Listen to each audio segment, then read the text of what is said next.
Hello students, मैं doctor Dharmendra Mishra, lecturer public administration, MLB government college Bhilwara Rajasthan से हूँ।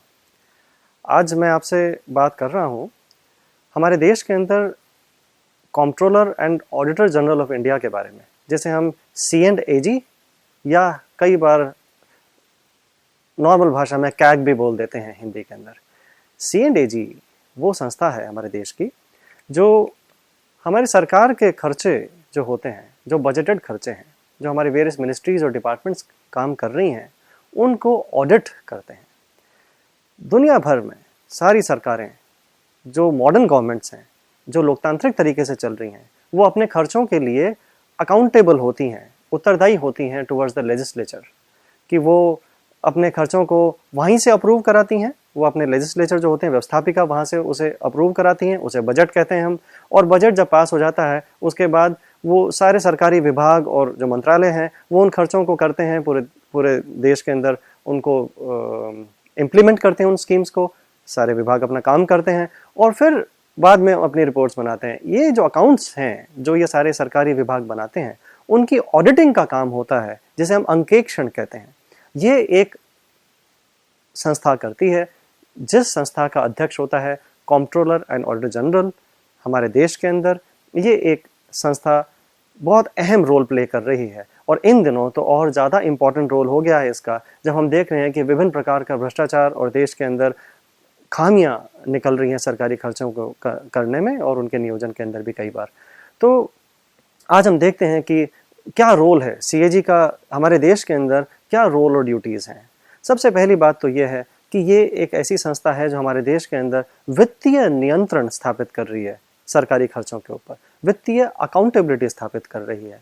हमारे देश के लेजिस्लेचर यानी हमारा पार्लियामेंट जो बजट पास करता है, उसी बजट के अनुसार हमारे देश के विभिन्न मंत्रालयों और विभागों ने कोई खर्चे किए हैं या नहीं किए हैं, ये उसको चेक करता है। C&AG का जो ऑफिस है वो ये चेक करता है कि क्या कोई भिन्न तरीके से तो खर्चे नहीं किए गए हैं, या उसमें कहीं पैसा तो नहीं बचाया जा सकता था, इन्होंने कहीं फिजूल खर्ची तो नहीं कर दी थी।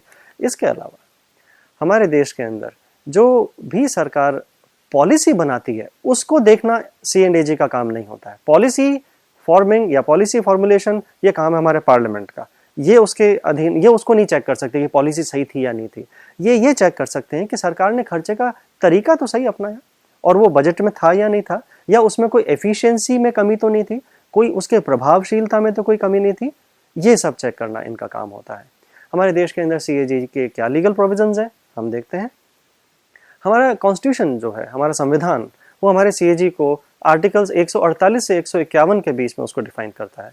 इसमें यह बताया गया है कि हमारे देश के अंदर एक C&AG होगा जिसको राष्ट्रपति अपॉइंट करेंगे और वो अपने अपॉइंटमेंट के 6 साल तक काम कर सकते हैं और इस दौरान उनको किसी भी तरीके से हटाया जाना साधारण तरीका नहीं है। उसको हटाए जाने के लिए हमें, जैसा राष्ट्रपति को हटाने का प्रोविजन होता है, जैसा महाभियोग जैसा प्रस्ताव कहते हैं, वैसे प्रस्ताव से ही इन्हें हटाया जा सकता है। इसलिए ये बहुत फिक्स टेन्योर वाला ऑफिसर होते हैं और ये ऑफिसर ऑफ द पार्लियामेंट माने जाते हैं, officer of the government of India. इनके और काम करने के जो डिटेल्ड प्रोविजंस हैं वो हमारे controller and auditor general duties, powers and conditions of service act 1971 के अंदर डिफाइन की गई हैं। अब हम देखते हैं कि C&AG किस तरह से निर्भीक होकर काम कर सके, किस तरह इंडिपेंडेंट होकर काम कर सके, इसके क्या प्रोविजंस हैं। हमारे देश के अंदर, जैसे मैंने अभी आपको बताया, राष्ट्रपति उनको अपॉइंट करते हैं, कॉन्स्टिट्यूशनल ऑफिसर हैं। हमारे कॉन्स्टिट्यूशन में ये भी लिखा हुआ है कि उनको हटाने के लिए 2/3 बहुमत चाहिए दोनों सदनों के अंदर।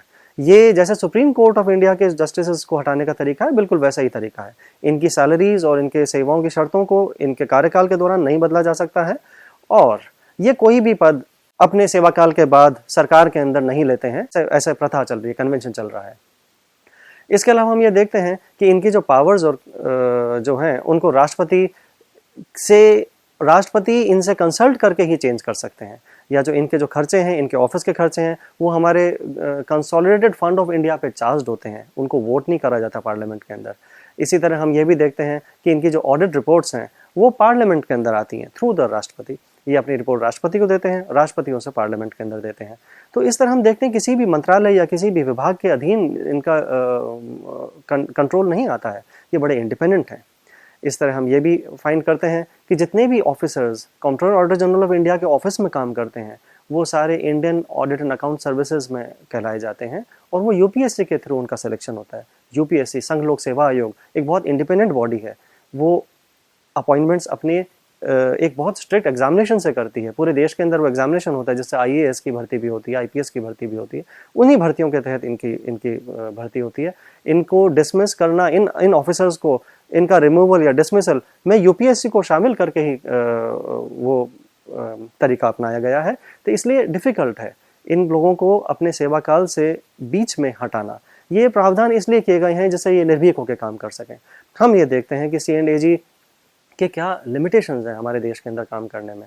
देखिए, जब सीएजी काम करने लगते हैं या इनके ऑफिसर्स जो काम करते हैं वो हर विभाग से उनके खर्चों के ब्यौरे मंगवाते हैं, अकाउंट्स के ब्यौरे मंगवाते हैं। इसी तरह वो ये भी मंगवाते हैं कि कौन से काम के किस तरह आदेश दिए गए, अन्यथा कई सारे फाइल्स एंड डॉक्यूमेंट्स मंगवाए जाते हैं। लेकिन ये जो एक्सेस है, ये जो मंगवाने का जो उनका कंट्रोल है वो कंप्लीट नहीं है हमारे देश के अंदर। हम ये पाते हैं कि कई बार कई डिपार्टमेंट्स कागजों को छुपा जाते हैं, फाइल्स छुपा जाते हैं, तो इनको जांच करने में अड़चनें पैदा होती हैं। ये जो चीज़ है इसको दुरुस्त करने की आवश्यकता महसूस की जा रही है और इसके लिए नया लेजिस्लेशन भी लाया जा रहा है अभी, है ना। दूसरा हम ये देखते हैं लिमिटेशंस ये भी हैं कि वो सारे का जो कार्यपालिका है उसके ऊपर सीधा एनफोर्समेंट नहीं है उसका। वो जो भी गलतियां खामी पाते हैं वो पार्लियामेंट के अंदर पेश करते हैं। जब तक पार्लियामेंट में पेश नहीं होती वो समाज के अंदर सामने नहीं लाई जा सकती हैं।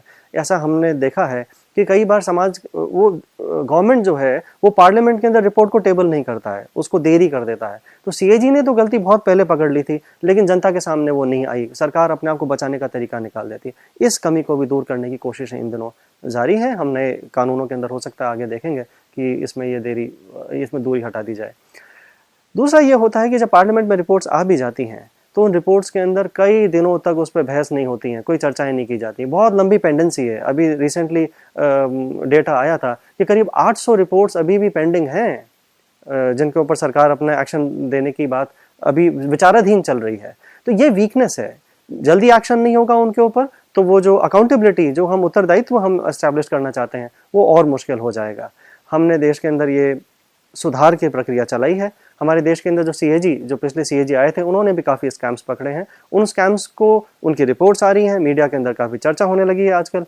तो इससे हम देखते हैं कि सीएजी के संस्था को सुदृढ़ीकरण के जो नवीन जो योजना है वो जल्दी सरकार पे भी दबाव है कि उनके अंदर काम किया जाए। और अभी लेटेस्ट तो ये है कि हमारे सीएजी यूनाइटेड नेशंस के जो ऑडिट बोर्ड है उसके मेंबर भी अभी नियुक्त हुए हैं, उसमें इलेक्ट हुए हैं। तो ये एक लेटेस्ट अचीवमेंट है।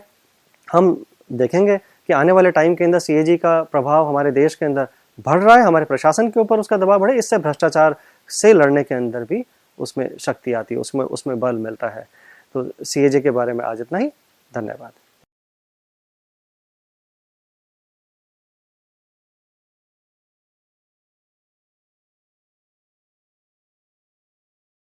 Don't forget to hit like button. Please subscribe to our channel for more such videos. Thanks for watching. Have a nice day.